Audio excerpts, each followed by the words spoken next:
Danny, can you just tell us what your actual role is here at Devonshire Park, please? I'm the head groundsman here at Devonshire Park in Eastbourne.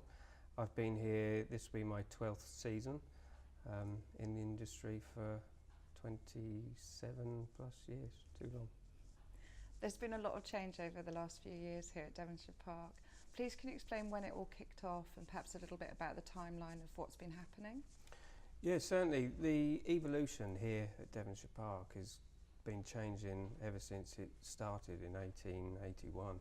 But 2015 was the start of its new guise, if you like, with the birth of this new court here that we can see behind us. This building that we're currently in at the moment, which is a new players' facilities. There's going to be a new welcome building, which is behind you. And the next phase will then see the start of the two buildings over in the distance there. They're going to be removed and they will be built as grass courts as well.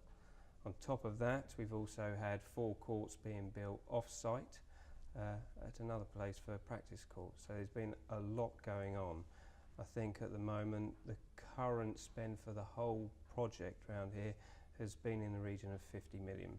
So there's been good investment. What challenges have the redevelopment thrown up for you and your team?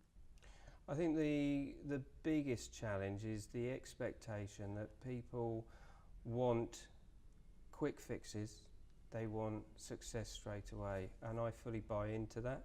I don't see why they shouldn't have that. But that is a challenge because when you are investing a lot of money, you want to see something for it. So that's probably been the hardest challenge, is to make sure that everything fits in at the right time, where it should, when it should. Otherwise it's like dominoes, it all goes horribly wrong. But luckily it's been very good, very good. It looks lovely, and I know from speaking to you earlier it's all happened in time for the tournament. I know Devonshire Park's very famous for its Eastbourne tournament. Can you tell us a little bit about when that starts and some of the challenges leading up to the tournament? Well, the tournament itself started, I think we started this one in the 1971, but originally it was back in, again, it was 1881, and it's changed. This now, for the international, as we know it, will be starting on 22nd of June. Players are starting before, so it's gone from a 7-day event to a 9-day event with the ATP, the men as well. So that again, we've got less courts, but we've actually now got the 2 groups, the ladies and the men. So it's really good for the tournament, really good. And new sponsors at the tournament this year? Yeah, very excited. Aegon sponsored it for 10 years and they did a fantastic job. They supported British tennis throughout, and I can't fault them, actually. They did really, really well. And now we've got Nature Valley. They're with us for 3 years, and looking forward to working alongside them. Biggest thing for us, we're going to see a change of colour. Aegon was blue, now we're going to green. So it's going to be a good change. Yeah, looking forward to it. Can you tell me a little bit about what actually goes on during the tournament itself and some of the, the expectations that the players might have and how your team deals with that?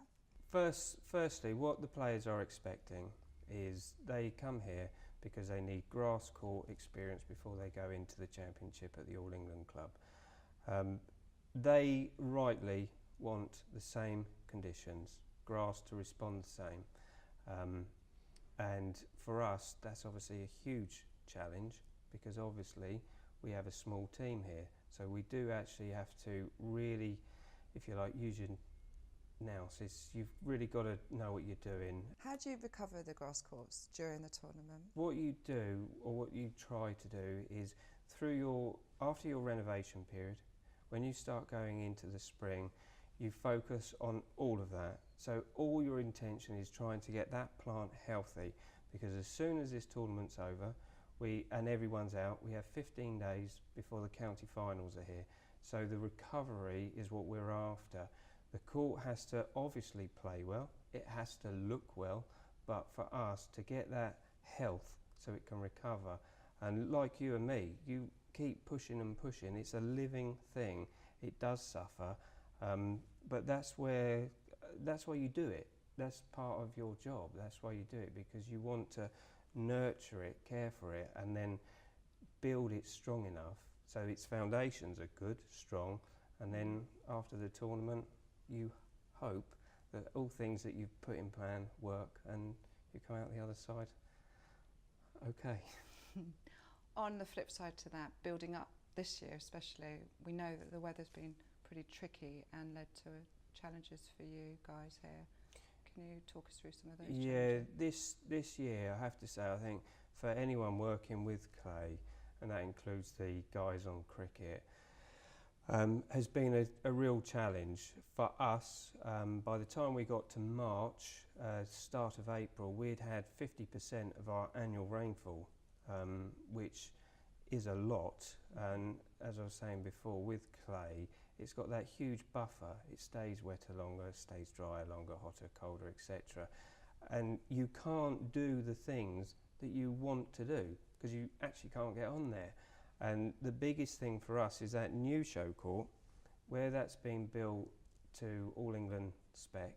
It is responding as a new court, as a nursery one, very different to the others. And the trick is trying to get it to, on the top, respond the same as everywhere else, whilst trying to actually make sure the sub is doing well. But for us, it's been a very cold, wet spring, which has put us back. When I look at the previous records that I keep, there were times when we were 27 days behind previous years, as in the plant health was 27. So we'd be in April, but the plant was still February, March. It's, you know, that's where it's been a real challenge. But hopefully there's this orange thing in the sky now, and the sky is blue, so we're positive that it's going to go, and I'm sure you're going to hear from others. We need it. There's also something exciting happening on the golf front. Can you tell us a little bit more about that, please? Yeah, we're very pleased actually that as we run local authority, Eastbourne Borough, what they've done now is they've taken control of a golf club, 18 hole.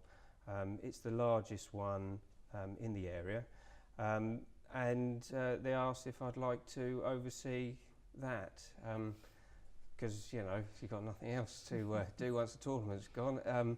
So very much looking forward to that. Really looking forward to it because I came over from golf. And there was a big thing, the dark side, you know, you've come over, well, we're trying to marry up the two. And I think it's going to be very, very interesting for all the lads, people coming in. So looking forward to that. So what stage is the golf course at? The date eludes me when it was constructed. It's been popular. Back in the 60s, it was always known as the best.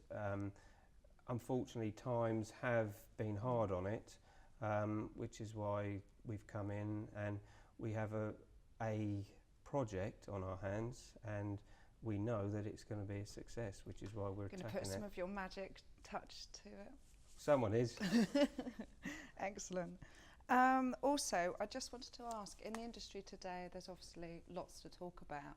Is there anything specific that you perhaps, any issues that you think are important to your industry, your peers and I think it's funny, you said earlier expectations, and I think that is becoming more challenging for all of us, because what's happening is, and I agree with it, the use of chemicals over the years has been abused and misunderstood, and as a result they start banning products. They ban products that make a huge difference to us. So the biggest challenge is everyone rightly wants the same, but you can't have the same tools for the job. So that's where it's a real challenge, tough, but that's for me and everyone else. And I think the industry's going to go through very good periods, because I think there's a lot of great guys out there with good ideas, and once they start coming to fruition, I think we'll be in good places. It's just going to take a little bit of, you know, what works for you doesn't work for me, and likewise, so we'll get through that.